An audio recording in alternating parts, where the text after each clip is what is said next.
O desejado de todas as nações. Capítulo 84.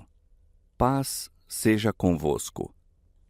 Chegando a Jerusalém, os 2 discípulos entraram pela porta oriental, aberta à noite em ocasião de festas.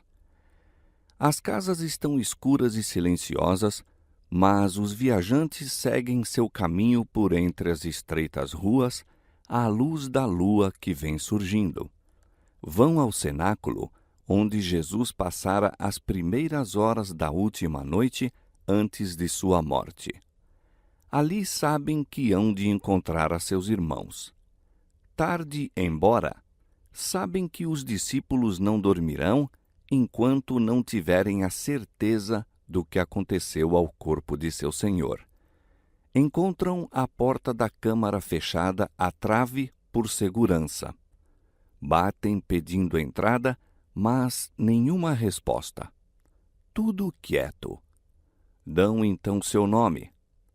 A porta é cautelosamente aberta, eles entram e outro invisível entra com eles. Novamente é trancada a porta para evitar espias. Os viajantes encontram-se todos numa excitação de surpresa. As vozes dos presentes irrompem em ações de graças e louvores, dizendo: ressuscitou verdadeiramente o Senhor e já apareceu a Simão. Então os 2 viajantes, ofegando em razão da pressa com que tinham feito a jornada, contam a maravilhosa história de como Jesus lhes aparecera. Apenas a terminam, enquanto alguns declaram não o poder crer por ser demasiado bom para ser verdade, eis que outra pessoa se acha perante eles. Todos os olhos se fixam no estranho. Ninguém batera pedindo entrada. Nenhuma pisada fora ouvida. Os discípulos sobressaltam-se e cogitam que quererá isso dizer. Ouvem então uma voz que não é outra senão a do Mestre. Claras e distintas soam-lhe as palavras saídas de seus lábios: paz seja convosco. E eles, espantados e atemorizados, pensavam que viam algum espírito. E ele lhes disse: por que estáis perturbados e por que sobem tais pensamentos aos vossos corações? Vede as minhas mãos e meus pés, que sou eu mesmo. Apalpai-me e vede, pois um espírito não tem carne nem ossos, como vedes que eu tenho. E dizendo isto, mostrou-lhes as mãos e os pés. Olham às mãos e aos pés feridos pelos cruéis cravos. Reconhecem-lhe a voz, diversa de qualquer outra que já tenham ouvido. E não o crendo eles ainda por causa da alegria, e estando maravilhados, disse-lhes: tendes aqui alguma coisa que comer? Então eles apresentaram-lhe parte de um peixe assado e um favo de mel, o que ele tomou e comeu diante deles. De sorte que os discípulos se alegraram vendo o Senhor. A fé e o júbilo substituíram a incredulidade e, possuídos de sentimentos que as palavras não logram exprimir, reconheceram e confessaram seu Salvador ressuscitado. Por ocasião do nascimento de Jesus, os anjos anunciaram paz na terra e boa vontade para com os homens. E agora, em sua primeira aparição aos discípulos, depois de ressurgido, o Salvador a eles se dirige com as benditas palavras: paz seja convosco. Jesus está sempre pronto a comunicar paz às almas carregadas de dúvidas e temores. Espera que lhe abramos a porta do coração, convidando: fica conosco. Ele diz: eis que estou à porta e bato. Se alguém ouvir a minha voz e abrir a porta, entrarei em sua casa e com ele cearei e ele comigo. A ressurreição de Cristo era um símbolo da final ressurreição de todos quantos nele dormem. O semblante do Salvador ressuscitado, sua maneira, sua linguagem, tudo era familiar aos discípulos. Como Jesus ressurgiu dos mortos, assim hão de ressuscitar os que nele dormem. Reconheceremos os nossos amigos da mesma maneira que os discípulos a Jesus. Talvez hajam sido deformados, doentes, desfigurados nesta vida mortal, ressurgindo em plena saúde e formosura. No entanto, no corpo glorificado, será perfeitamente mantida a identidade. Então conheceremos assim como também somos conhecidos.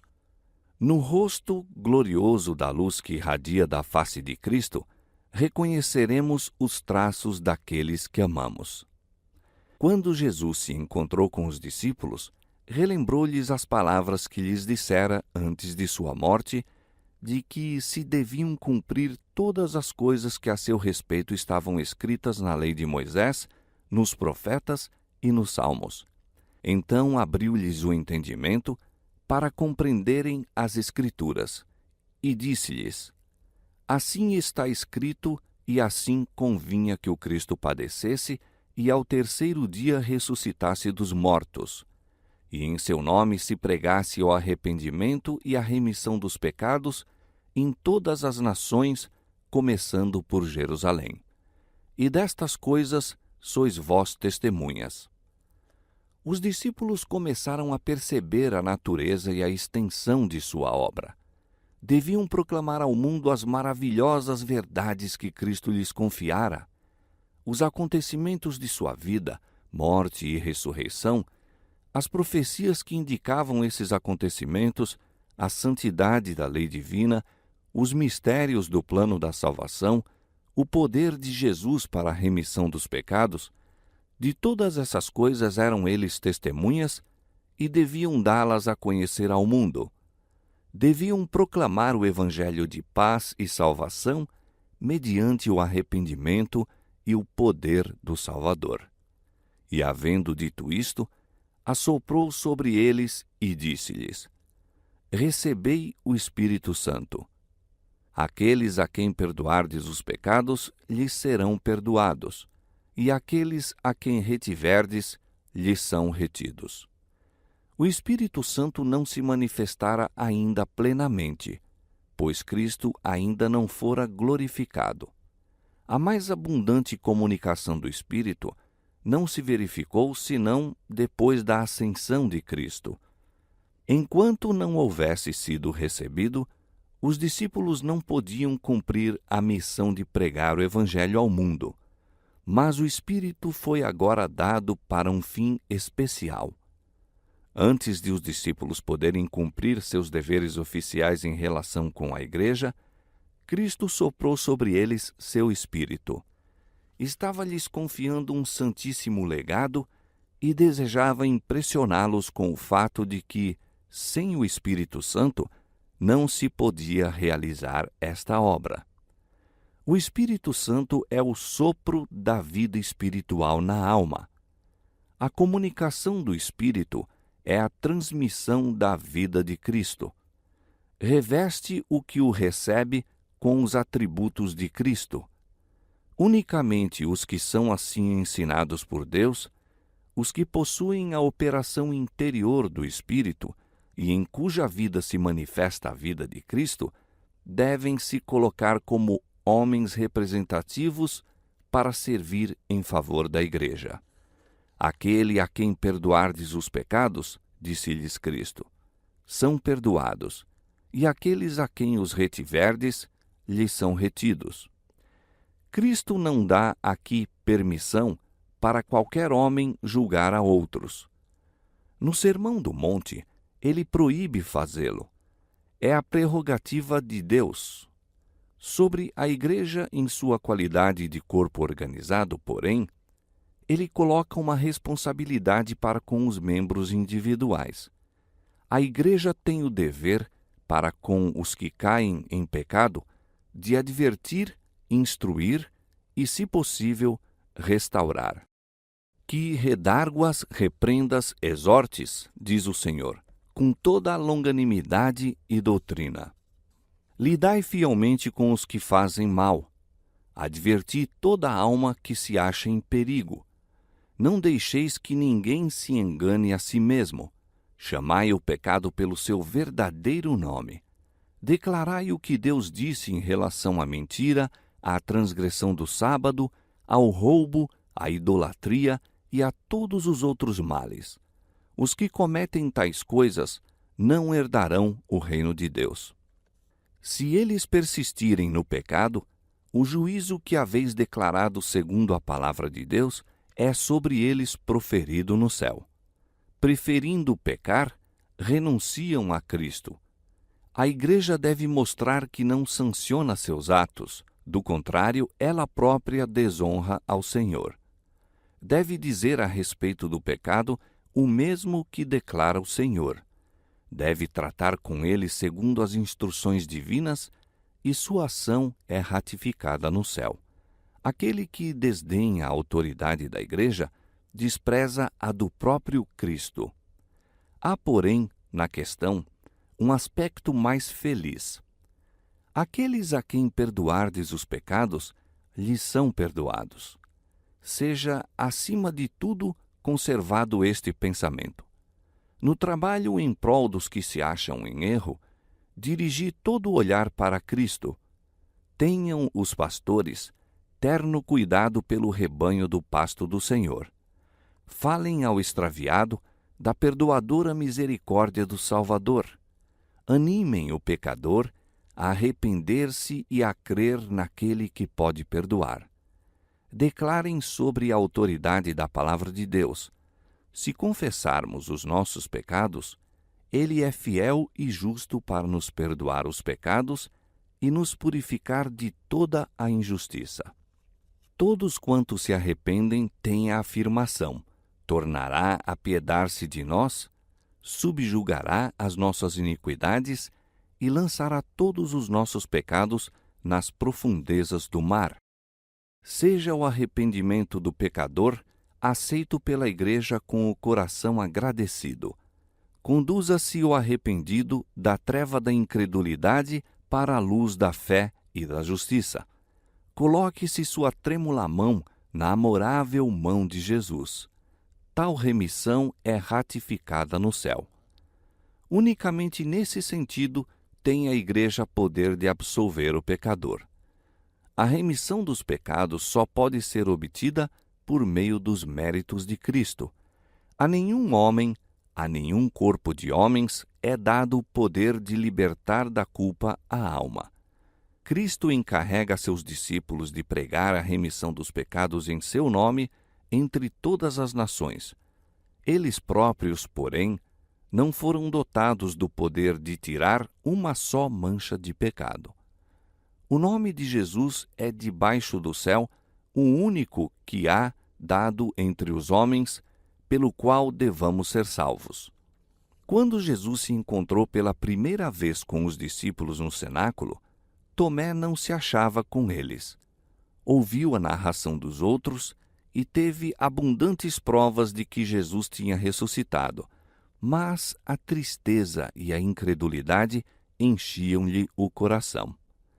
Ao ouvir os discípulos contarem as maravilhosas manifestações do ressurgido Salvador, isso apenas o levou a imergir em mais profundo desespero. Se Jesus tivesse realmente ressuscitado dos mortos, não havia mais esperança de um literal reino terrestre, e feria sua vaidade pensar que o Mestre se revelasse a todos os discípulos, menos a ele. Estava decidido a não crer e por uma semana inteira aninhou aqueles infelizes pensamentos que pareciam tanto mais sombrios quando contrastavam com a esperança e a fé dos irmãos. Durante esse tempo, declarava repetidamente: se eu não vir o sinal dos cravos em suas mãos, e não meter o dedo no lugar dos cravos, e não meter minha mão no seu lado, de maneira nenhuma o crerei. Não queria crer através dos olhos dos irmãos, nem exercer fé dependente do testemunho deles. Amava ardentemente ao Senhor, mas permitira que ciúme e incredulidade lhe tomassem posse da mente e do coração. Vários discípulos fizeram, então, do familiar cenáculo sua habitação temporária e, à noite, todos, com exceção de Tomé, aí se reuniam. Uma noite, decidiu reunir-se com os demais. Não obstante sua incredulidade, tinha uma vaga esperança de que as boas novas fossem verdadeiras. Enquanto os discípulos tomavam a refeição da tarde, conversavam acerca dos testemunhos que Jesus lhes dera nas profecias. Chegou Jesus, estando as portas fechadas, e apresentou-se no meio e disse: Paz seja convosco. Voltando-se para Tomé, disse: Põe aqui o teu dedo e vê as minhas mãos. E chega a tua mão e mete-a no meu lado. E não sejas incrédulo, mas crente. Essas palavras mostravam que ele conhecia os pensamentos e as palavras de Tomé. O duvidoso discípulo sabia que nenhum dos companheiros vira a Jesus havia uma semana. Não podiam ter contado ao mestre sua incredulidade. Reconheceu como seu Senhor aquele que se achava diante dele. Não desejou mais provas. O coração saltou-lhe de alegria e lançou-se aos pés de Jesus, exclamando: Senhor meu e Deus meu. Jesus lhe aceitou o reconhecimento, mas reprovou brandamente sua incredulidade. Porque me viste, Tomé, creste. Bem-aventurados os que não viram e creram. A fé de Tomé teria sido mais agradável a Cristo se ele tivesse sido pronto a crer pelo testemunho de seus irmãos. Seguisse hoje o mundo o exemplo de Tomé, e ninguém haveria de crer para a salvação, pois todos quantos recebem a Cristo devem fazê-lo mediante o testemunho de outros. Muitos que são dados à dúvida se desculpam dizendo que, se lhes fosse apresentada a prova que Tomé teve de seus companheiros, creriam. Não compreendem estes que eles têm não somente essa prova, mas muito mais. Muitos que, à semelhança de Tomé, esperam que desapareça todo motivo de dúvida, nunca hão de realizar seu desejo. Confirmam-se gradualmente na incredulidade. Os que se educam a olhar para o lado sombrio, a murmurar e a queixar-se, não sabem o que fazem. Estão lançando as sementes da dúvida e terão também uma colheita de dúvidas a ceifar. Num tempo em que a fé e a confiança são de todo essenciais, muitos se encontrarão assim impotentes para esperar e crer. Na sua maneira de tratar com Tomé, Jesus deu uma lição para seus seguidores. Seu exemplo nos mostra como devemos tratar aqueles cuja fé é fraca e põem suas dúvidas em destaque. Jesus não esmagou a Tomé com censuras, nem entrou com ele em discussão. Revelou-se ao duvidoso. Tomé fora muito irrazoável em ditar as condições de sua fé, mas Jesus, por seu generoso amor e consideração, derribou todas as barreiras. Raramente se vence a incredulidade pela discussão. Antes, isso como que a põe em guarda, encontrando novo apoio e desculpa. Mas revele-se Jesus em seu amor e misericórdia como o Salvador crucificado, e de muitos lábios dantes contrários, ouvir-se-á a frase de reconhecimento proferida por Tomé: Senhor meu e Deus meu.